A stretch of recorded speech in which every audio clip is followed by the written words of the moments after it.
for joining us at Jewellery in the Spotlight. Every year we get together and always talk about something that is passionate. Yes. About what you like to do best, which is your design and craft or fine jewellery. Yes. Yeah? Thanks for having me, actually. You're most welcome. It's my pleasure always to speak to you about this exciting topic. Please tell us a little bit more about Caratell. More about Caratell. A little history about how it started. When did you start, and what's the journey in coming to the point where you are today? Being an artist was my very first direction of what I want my life to be. Oh, so it is your vision that you really have deep inside you. Yes, I love to your draw. Purpose. I love to draw. I love to craft, sculpturing, and things like that. Yeah, it is the point where we had to make a decision on which subject to major during school days. Okay. Which I make a turn towards jewelry as my as major the as a medium of the use, but yet maintaining that same mentality that I can still go on with the drawing, with my creations, and still the skill of making miniature sculptures. I see. So your passion as an artist, it's the underlying energy, right? Yes. In other words, Correct. that pushes you Mm-hmm. to create what we see here today and most jewelry lovers adore to collect. Yeah. Those images are from, is it from Juche? The inspiration? Yes, It is, it's right? inspired by the shop houses Shop houses there, in right? Juche, yes. Yeah. Yes.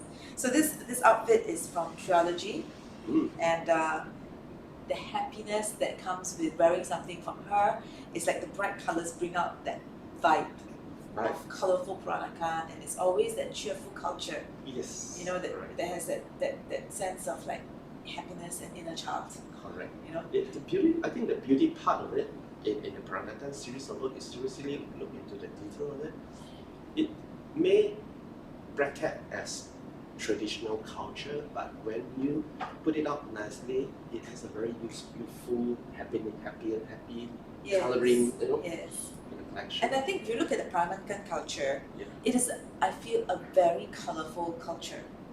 It is rich with meanings, rich in vibrancy of colours that they actually want to, you know, pack together. And it's, when I think of Peranakan, I just think of colours. Jewellery this year is bringing back the revitalization of the Peranakan culture, because this is what we need now.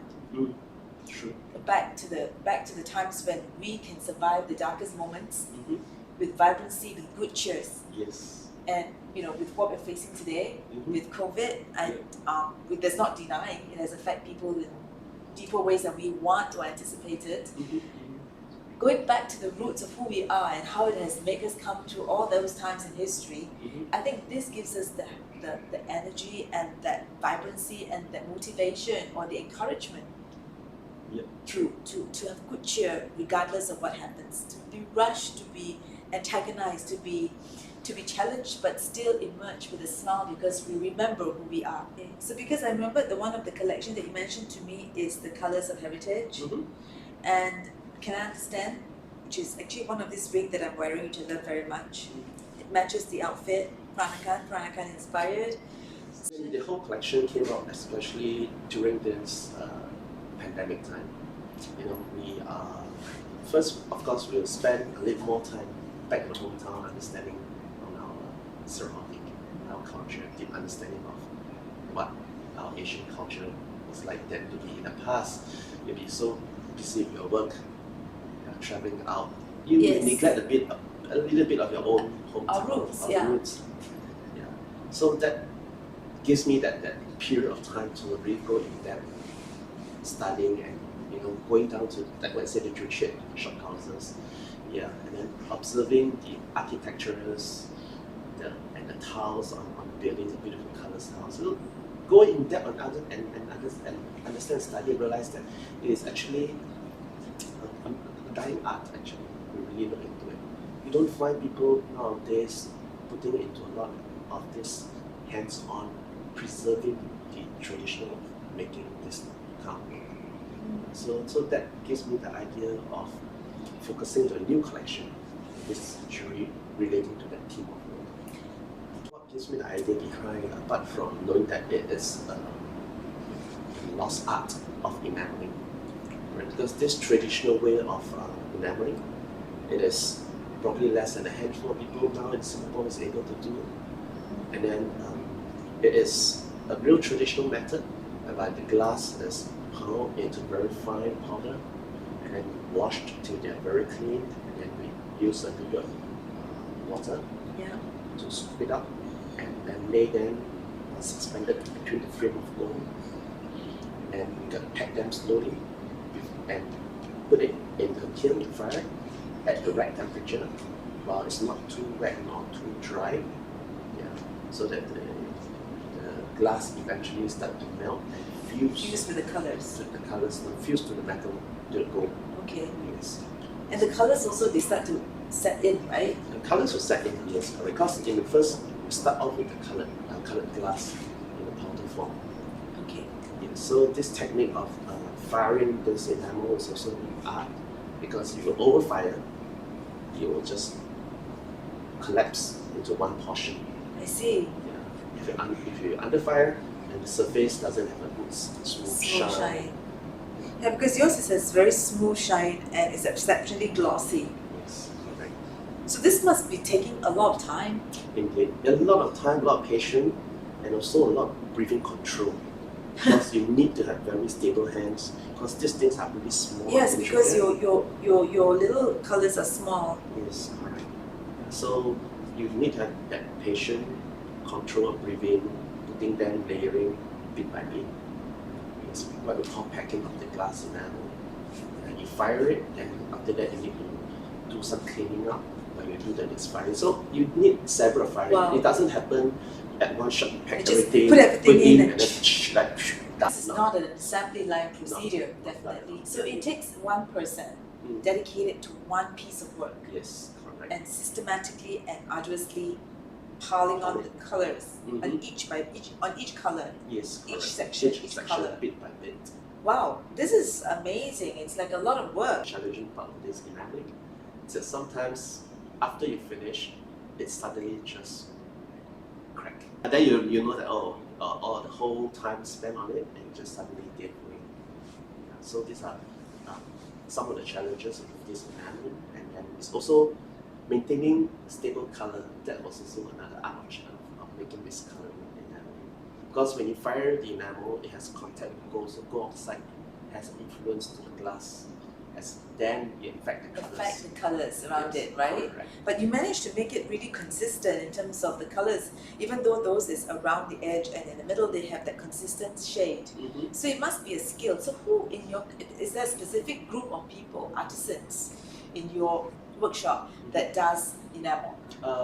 There's only one. I mean, luckily I was trained in this during school days, so we had a lot of fun, and I still have some of my notes of what I do during my school days. And you're the one doing it? Yeah, me myself doing it, and my staff doing it. So just two of us having the fun of picking up the colours with the enamel.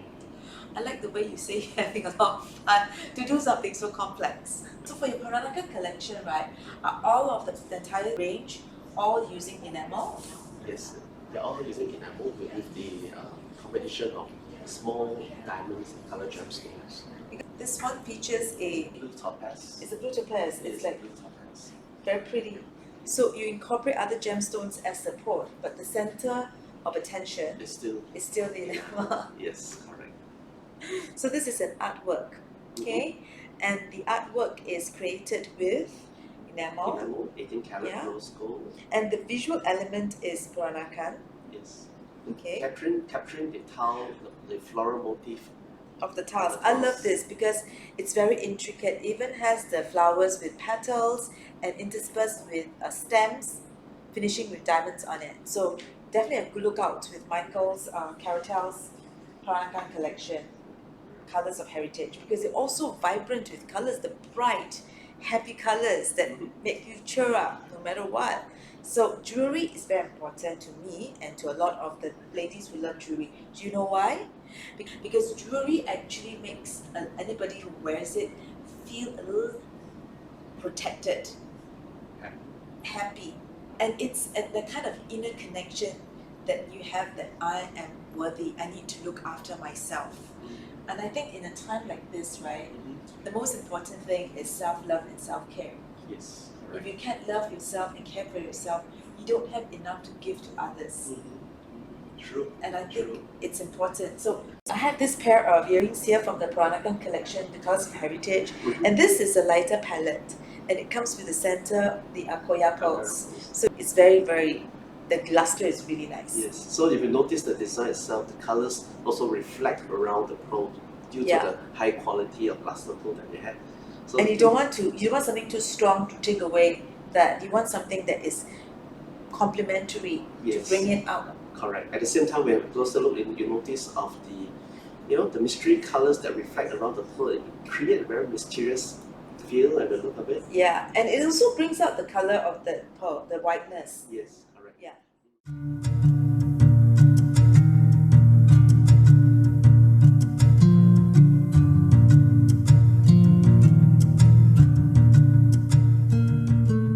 So Sylvia, welcome to Jewellery's World, and this time in the spotlight, we're casting a spotlight on what you do best, which is fashion. Thank you for having me. What was that transformation, the stage of transformation where you actually decide to hone in on Singapore? Well, I think every season when the team came together to June to tell stories, and we thought that, look, we are always researching on somebody else's country, another country, and we thought that, hey, but Singapore is a melting pot. Singapore has got this whole myriad of colors, all these cultures. Why are we not tapping on our home? And so then the first game on, because the most colorful culture here is that of the Peranakans. Yes. And so that's when I love the Peranakan colors, I love the patterns, I love the 3D, the embroideries and stuff. So I thought, hey, why don't we start off with telling the Peranakan story? So are you Peranakan? I am not Peranakan. I am not Peranakan, but I have dug into it But you have so delved much. So you much. become it, right? It's like I amazing. live it. So Yeah. I did first thing first. The first area that I went into was, we just want to tantalize the palate first. I started with the kuehs. The Peranakan kuehs that every Singaporean, whether you're Peranakan or you're not Peranakan, we have tasted the kuehs and we love the kuehs. And the kuehs with all the colors, I decided then, how can I have a different spin to these kuehs? And that's when I started to tell the Peranakan story as part of my Singapore stories. And so I thought, kuehs falling off from the sky. Hey, So I love kuehs falling off from the sky and then laying out on banana leaves. It's fantastic. I love that sense of humor. And I think that's the part that I felt it adds to the cheerfulness, because it's not about it. I mean, the thing is, you respect. You have extracted the elements and the iconic visuals of the culture, like things we know as kids. So you delved into other parts of the Peranakan culture, such as the tingkats Yes. and the flasks. So these are everyday products. And of course, I have to have the flowers, the peonies, that the Peranakans use a lot of, because it's an auspicious flower. So I was looking at these prints and they look pretty original. So how do you derive these prints? Do you So have, when the prints, is it your own creation? It's my own artwork. First fabric that I have, which you will see more of at the show. This is the time when you're going to be presenting your collections at Jewellery's Gallery. Right. So this one will be, and this one is a This is reenaction of my kuehs. Ah. The second version of kuehs. This time around having tea with kuehs. And then this time we also have the authentic tile prints at the bottom as the border. Yes. So this is like a very nice artwork that you can actually put It's a on your body. composition. Yeah. And so when I did this, That's it my was favorite, this one. The And this one. Jutengao and And yes, the the Angku kueh. The Angku kueh. Yeah. So this time round, I added other elements apart from just the kuehs falling off the sky. I had the whole tea setting, and then also the 3-tier plates. So this is like the excellent outfit to wear for high tea. Yeah, it puts you in the mood for cakes and kuehs. Isn't it? Yes, and I'll definitely match it with the contrast fabric. So in this collaboration with us, with Jewellery's, I believe that we wanted to talk a lot more and express a deeper the understanding and the whole appreciation for Peranakan style. So do share with us your new prints, because I think we're all excited to know. Right, the new print that I shared earlier was my kwek-kweks, and the other new print that I created during COVID was the kebaya. So the kebayas, this is the bottom part of the kebaya where you see a lot of the fabrics, holes being punched on fabrics and embroidered. So I illustrated the holes. This and is the this lace? is what we call like a lace. It's like a superimposition of the lace. That's right. Yeah. So so this is called sulam in the Peranakan. So what I did was I created the embroideries in the form of a print, as well as, so it's almost like putting a 3D I took a 3D and I made it a 2D. So from 3D to 2D, right? Yes. So it does give you that kind of effect. And I think you also shared with me, like when you put on the kebaya, it also wants to give you the impression of the kebaya, but streamlined and modernized. That's right. And one of the things I did in my shop, and because I'm not a Peranakan, I kind of broke some of the rules. So I paired the traditional kebaya with my puffy printed skirt. For me, it's an inspiration, and I took that inspiration. I took the old and I modernized it and I make it in a triology way. So that was what I did. I think I can understand from the matriarchs, like how would they react to something, because I think the Peranakan style, they take a lot of pride in the kebaya. That's right. I have like put it on and it's like, it's beautiful. It's got the layer of lace and intricacies, all the complexity, and the intricacy of the whole kebaya structure. But the thing is, for younger people, I think what we need to know is, like, younger people, they want different things, but rather have, and sometimes complicated ensemble, maybe something challenging for them. That's right. So there's no point losing an appreciation for culture because of that. That's And I right. think what you're doing is bridging that difference, so that when the time comes, as the younger generation matures and able to appreciate the more complex way of putting on the kebaya, they will have a basic appreciation and knowledge already, and that knowledge is not lost. So because people have already started wearing kebaya tops as a jacket. Yes. Over a Which I do t-shirt. that. Yeah. Over jeans. So these have already been done. So what I wanted to do is I want to just Take a perk step it further. up. Yes, I just want to perk it up with a little nice big skirt. You can wear it in this way. Well, I think it's fine, because it adds to the flavor and it gets more of the younger people being aware that this is a Peranakan, proposition, and they find it appealing to be wearing it on their daily wear. That's right. So what we do now is we're still promoting the culture of style that is originally Peranakan, and really appreciate you for doing that. And You're welcome. We totally enjoyed it.